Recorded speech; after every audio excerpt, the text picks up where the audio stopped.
तुम लोग जाकर सब राष्ट्रों को शिष्य बनाओ और उन्हें पिता, पुत्र और पवित्र आत्मा के नाम पर बपतिस्मा दो। त्रिएक ईश्वर का महापर्व। ईश्वर अपने आप को त्रिएक ईश्वर के रूप में प्रकट करते हैं और ये सभी क्रिस्तीय रहस्यों का आधार है और मानव मुक्ति भी इसी रहस्य पर आधारित है। इसलिए इस महान रहस्य को समझना और इस पर विश्वास करना हमारे लिए न केवल उचित है और जरूरी भी है, आवश्यक भी है। तो हमारे इस त्योहार के, त्रिएक ईश्वर के इस महान त्योहार को जब हम मना रहे हैं, हमारे इस मनन चिंतन को हम 5 भागों में बांटेंगे। पहला है त्रिएक ईश्वर क्रिस्तीय रहस्यों का आधार। दूसरा है ईश्वरीय एकता।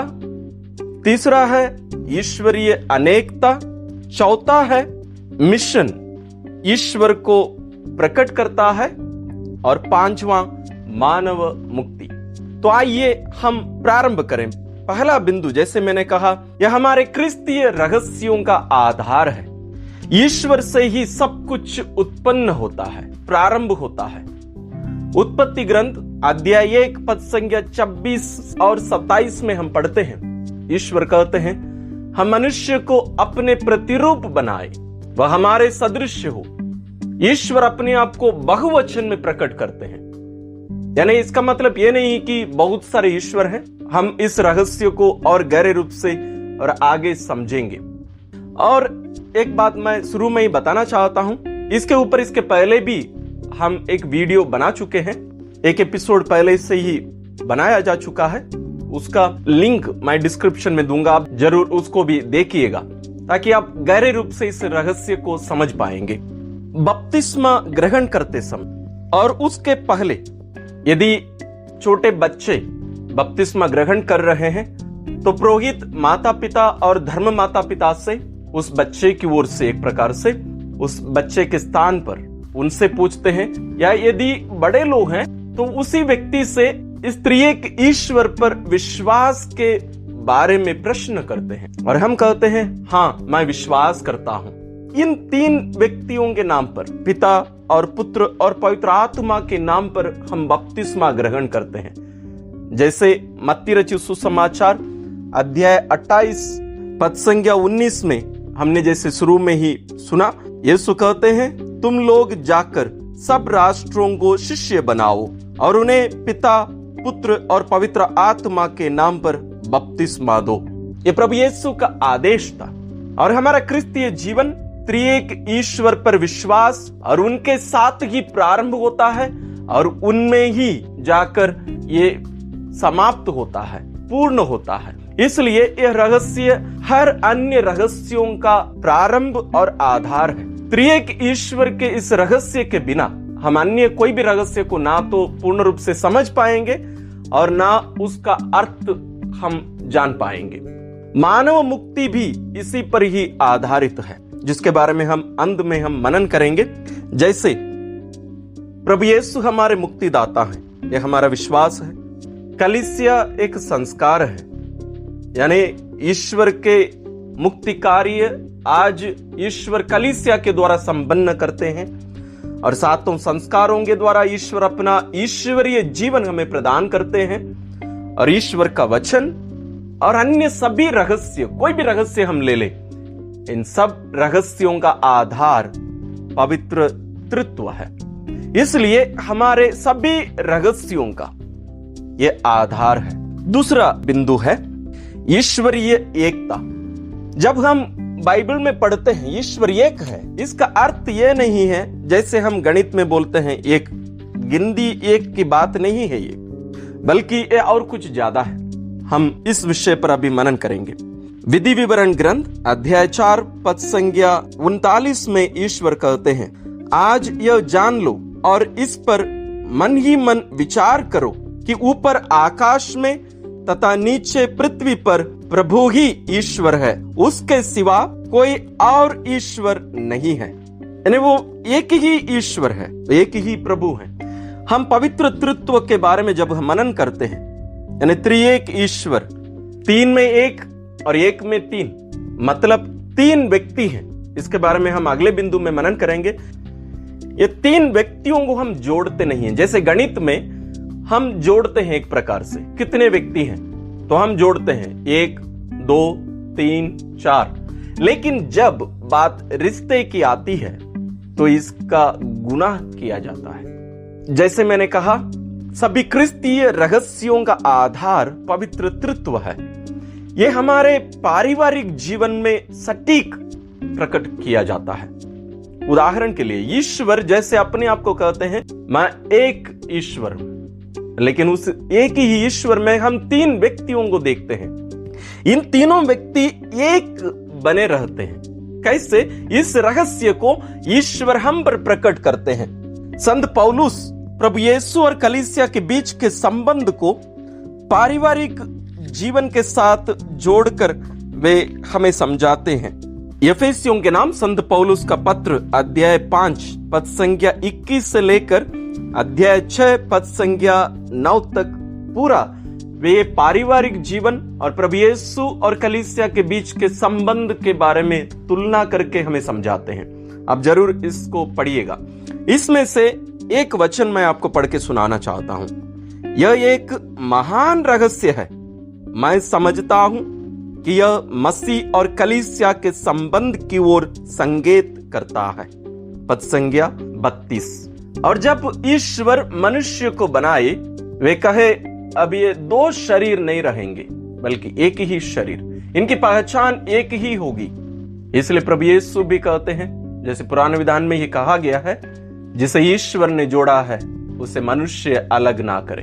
हम वहां दोनों व्यक्तियों का जो संबंध यहां जोड़ा जा रहा है विवाह संस्कार के द्वारा, उसमें हम 2 पहचान नहीं, 2 रूप में नहीं, बल्कि उन दोनों व्यक्तियों को हम एक रूप में देखने लगते हैं। 2 अलग अलग पहचान के थे, वे अब ईश्वर द्वारा जोड़े जाकर एक ही पहचान प्राप्त करते हैं। एक परिवार, एक संबंध, एक रिश्ता। इसलिए रिश्ते को, जैसे मैंने कहा, गुना किया जाता है, जोड़ा नहीं जाता है। उसी प्रकार जब हम त्रिएक ईश्वर, इन तीनों व्यक्तियों को यदि हम देखें तो यहां गुना करेंगे तो आखिरी में एक ही आता है। एक ही ईश्वर हमारे साथ है और वही एक ही ईश्वर, जैसे हम आखिरी बिंदु में हमारे मानव मुक्ति के बारे में मनन करेंगे, हम इस रहस्य को और गहरे रूप से ज्यादा समझेंगे। आइए हम तीसरे बिंदु में जाते हैं। तीसरा है ईश्वरीय अनेकता। ईश्वर अपने आप को बहुवचन में प्रकट किए, यानी इसका मतलब यह नहीं है कि ईश्वर 3 है, नहीं, एक ही ईश्वर लेकिन 3 व्यक्ति। और यह कोई मनुष्य की खोज नहीं है, यह स्वयं ईश्वर अपने आप को प्रकट किए हैं। हम कभी ईश्वर को जैसे वे हैं वैसे कभी नहीं जान पाएंगे। इस सत्य को हम इस आधार पर भी हम जान सकते हैं, समझ सकते हैं कि जब तक हम अपने आप को दूसरों पर प्रकट नहीं करते हैं, यानी अपने बारे में दूसरों को नहीं बताते हैं, दूसरा व्यक्ति कभी हमारे बारे में हमें पूर्ण रूप से नहीं जान पाएगा। यह मानव जीवन में भी एक सत्य है। यदि यह सत्य है तो ईश्वर को हम कैसे जान सकते हैं? इसलिए ईश्वर अपने आप को जब तक हम पर प्रकट नहीं करते हैं, हम ईश्वर को कभी जान नहीं सकते हैं। और जैसे मैंने उत्पत्ति ग्रंथ अध्याय 1 पद संख्या 26 के बारे में जैसे मैंने कहा, ईश्वर वहां अपने आप को बहुवचन में, हम मनुष्य को अपने प्रतिरूप में बनाए, हम, वो वहां से यह रहस्य धीरे धीरे धीरे धीरे प्रकट किया जाता है। लेकिन इसकी पूर्णता नए विधान में आता है, विशेष रूप से प्रभु यीशु के जन्म के द्वारा। हम प्रभु यीशु के जन्म की जो घोषणा की जाती है स्वर्गदूत गब्रियल के द्वारा, उस समय में भी हम ये त्रिएक ईश्वर को वहां देख सकते हैं।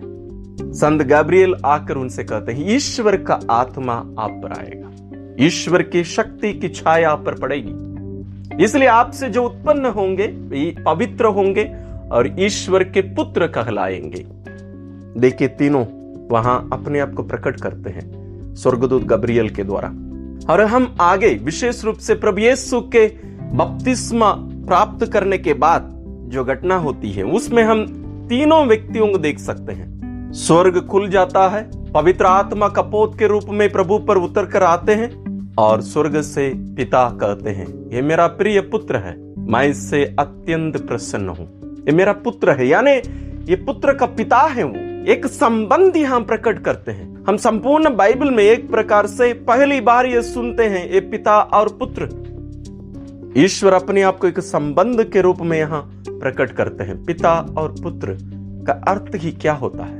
एक संबंध, एक अटूट संबंध। लेकिन हमें ये कभी ये गलती नहीं करनी चाहिए कि हम इन तीनों व्यक्तियों को एक ही व्यक्ति के रूप में ना देखें। कभी कभी ये प्रारंभिक कलीसिया में भी ये रही है ये बात, और आज भी लोगों के बीच में गलतफहमी, गलत जानकारी है कि तीनों व्यक्ति एक है।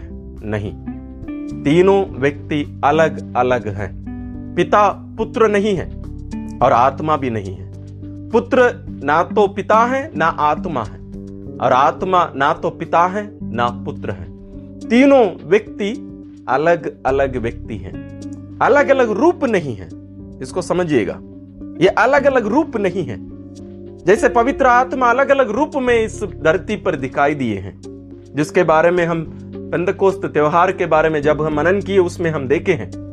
वे अपने आप को कपोत के रूप में प्रकट किए, आग के रूप में प्रकट किए, पानी के रूप में। हम अलग अलग रूप में उनको देख सकते हैं, लेकिन ये ईश्वर का तीन रूप नहीं है, ये तीनों अलग अलग व्यक्ति हैं। इसको हमें समझना बहुत जरूरी है।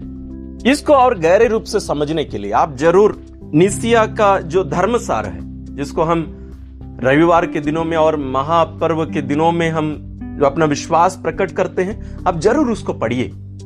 मैं उसका लिंक डिस्क्रिप्शन में भी दूंगा, आप जरूर उसको पढ़िएगा, क्योंकि उसको समझना हमारे लिए बहुत जरूरी है और एकदम स्पष्ट शब्दों में यहां हमें बताया गया है। इसको हम 5 खंड में देख सकते हैं, 5 पैराग्राफ्स में हम देख सकते हैं। पहले खंड में पिता के बारे में बताया गया है, और दूसरे खंड में प्रभु यीशु जो जैसे वे स्वर्ग में थे मनुष्य रूप में आने के पहले के बारे में है, और उसके बाद यहां उनके मुक्तिदाता के रूप में मानव रूप धारण करने के बारे में, और यहां उनके कार्यों के बारे में चौथा खंड में, और उसके आगे हम पवित्र आत्मा के बारे में हम देख सकते हैं। यहां एक बात हमें स्पष्ट बताया गया है, ये जो पुत्र हैं ये जन्म नहीं लिए हैं। जैसे हम जन्म लेते हैं वैसे जन्म नहीं लिए हैं, और ये बनाए गए भी नहीं है, बल्कि उत्पन्न हुए हैं।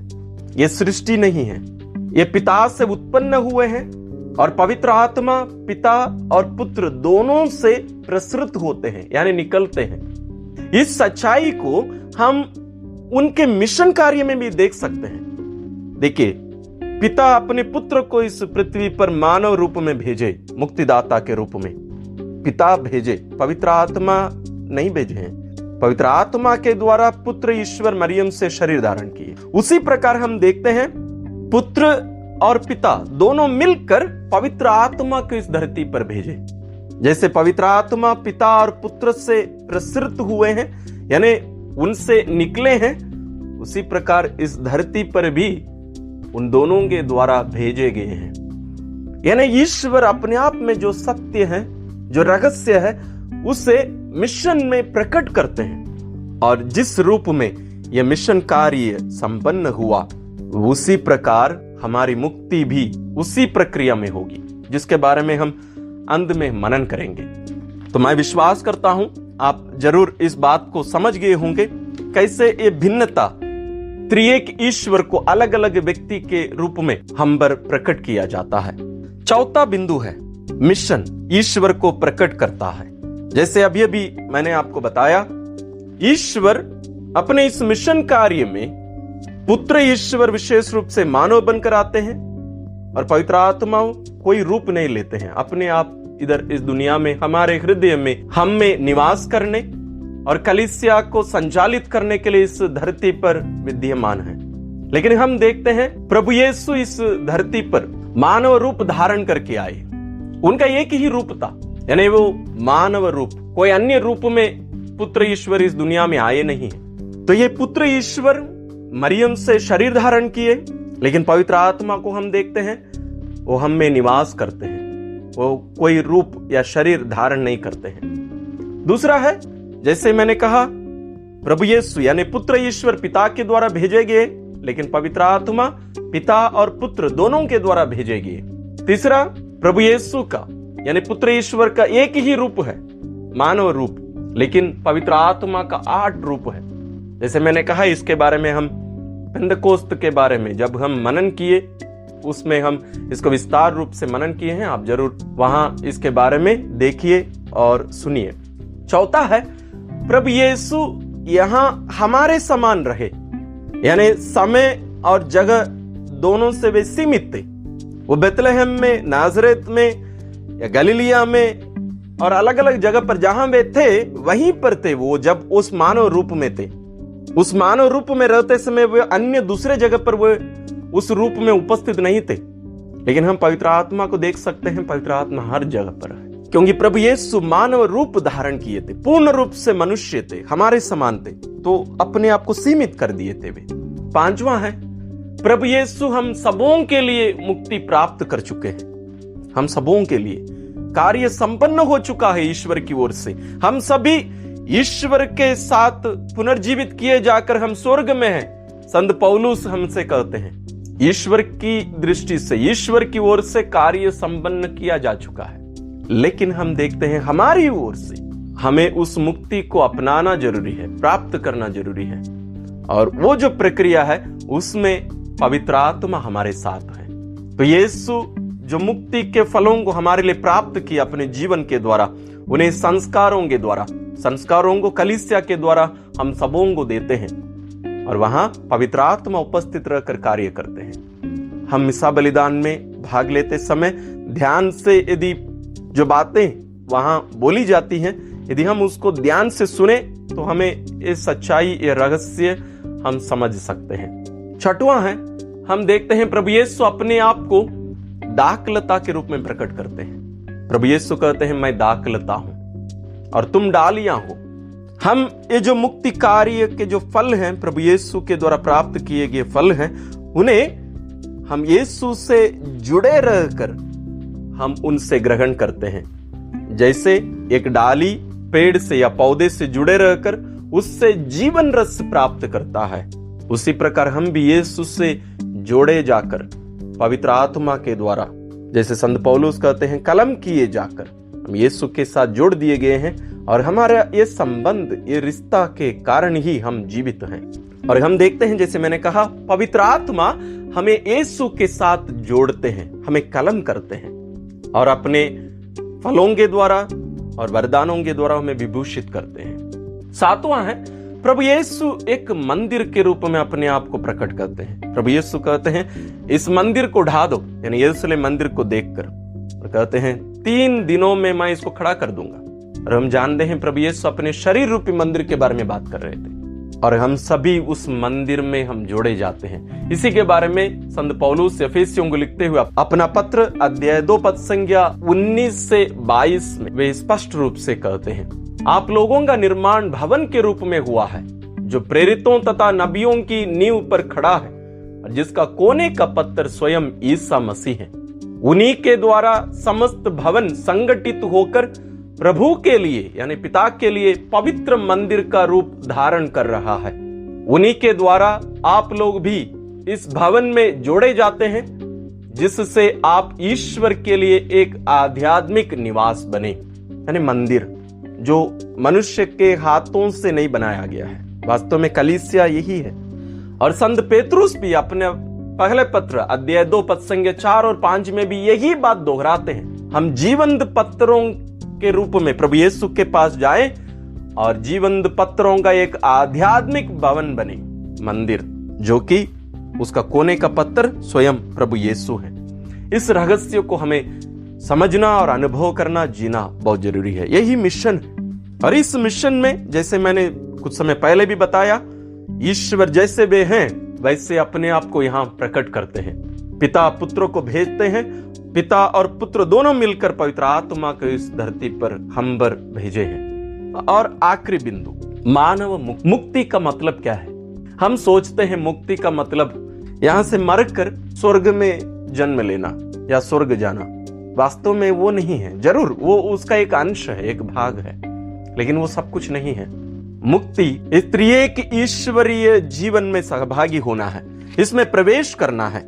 यूहन्ना रचित सुसमाचार अध्याय 17 पद संख्या 21 में प्रभु यीशु कहते हैं, सबके सब एक हो जाए। पिता, जिस तरह तुम मुझ में है और मैं तुम में, उसी तरह वे भी हम में एक हो जाए, जिससे संसार यह विश्वास करे कि तूने मुझे भेजा है।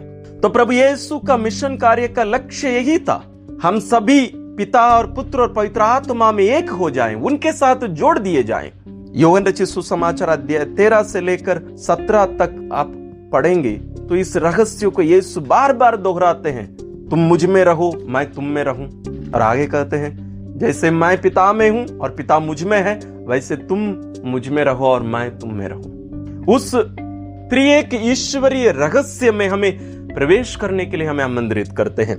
संत पौलुस रोमियों को लिखते हुए अपना पत्र अध्याय 8 पद संख्या 15 और आगे वे कहते हैं, जो लोग ईश्वर के आत्मा से संचालित हैं वे सब ईश्वर के पुत्र हैं। आप लोगों को दासों का मनोभाव नहीं मिला जिससे प्रेरित होकर आप फिर डरने लगे। आप लोगों को गोद लिए गए पुत्रों का मनोभाव मिला जिससे प्रेरित होकर हम पुकार कर कहते हैं, अब्बा हे पिता। ईश्वर अपना आत्मा हमें प्रदान किए हैं, वही आत्मा हम में निवास करते हुए हमें भी यीशु के समान पिता को, यानी यीशु के पिता को हमारे पिता कहकर पुकारने के लिए हमें प्रेरित करते हैं। और यहाँ एक बात स्पष्ट है, यहाँ संत पौलुस उस शब्द को स्पष्ट उपयोग करते हैं, हम लोग गोद लिए गए पुत्र पुत्रियां हैं, हम निजी पुत्र पुत्रियां नहीं हैं। जैसे संत पौलुस इसी अध्याय पद संख्या 32 में कहते हैं, उसने अपने निजी पुत्र को भी नहीं बचाया, उसने हम सबके लिए उसे समर्पित कर दिया। उनका निजी पुत्र है यानी यीशु, हम सभी गोद लिए गए पुत्र पुत्रियां हैं, दत्तक पुत्र पुत्रियां हैं, लेकिन हम यीशु के द्वारा ही वहां प्रवेश करते हैं। हम सबों को ईश्वर अपनी संतान बनाए हैं, यही मुक्ति है। त्रिएक ईश्वर के साथ संबंध, पिता के साथ हमारा पुत्र पुत्रियों का मनोभाव संबंध होना है, प्रभु यीशु के साथ हमारा भाई बहन का रिश्ता है, पवित्र आत्मा के साथ हमारा दोस्ती का रिश्ता है। इस रिश्ते में हमें आगे बढ़ते जाना है। इसलिए आगे पद संख्या 17 में संत पौलुस कहते हैं, यदि हम उसकी संतान हैं तो हम उसकी विरासत के भागी हैं। हम मसीह के साथ ईश्वर की विरासत के भागी हैं, यीशु के साथ। यीशु को जो महिमा ईश्वर से प्राप्त है, मतलब ये नहीं है कि उन्हें अपने आप में महिमा नहीं है, बल्कि जब वे मानव रूप धारण करके यहां से हमारा रूप अपनाकर स्वर्ग में पिता के दाहिने विराजमान होकर हमारे लिए विनती करते हैं, वहां जो महिमा है, उन्हें जो महिमा मिली है उस महिमा के हम भी सहभागी हैं। इसलिए इसी अध्याय रोमी अध्याय 8 पद संख्या 29 में संत पौलुस लिखते हैं, क्योंकि ईश्वर ने निश्चित किया कि जिन्हें उसने पहले से अपना समझा वे उसके पुत्र के प्रतिरूप बनाए जाएंगे, जिससे उसका पुत्र इस प्रकार बहुत से भाइयों का पहलौटा हो। यही है मुक्ति। मुक्ति का अर्थ यह है, हम सभी प्रभु यीशु के प्रतिरूप में बनाए जाएंगे। पवित्र आत्मा का कार्य यही है, हम उनके पुत्र के यानी यीशु के प्रतिरूप में हम बनाए जाएंगे। और प्रक्रिया जारी है। कब प्रारंभ हुआ यह प्रक्रिया? बपतिस्मा संस्कार में। और यह कार्य जारी है, हम रूप धारण कर रहे हैं यीशु का रूप।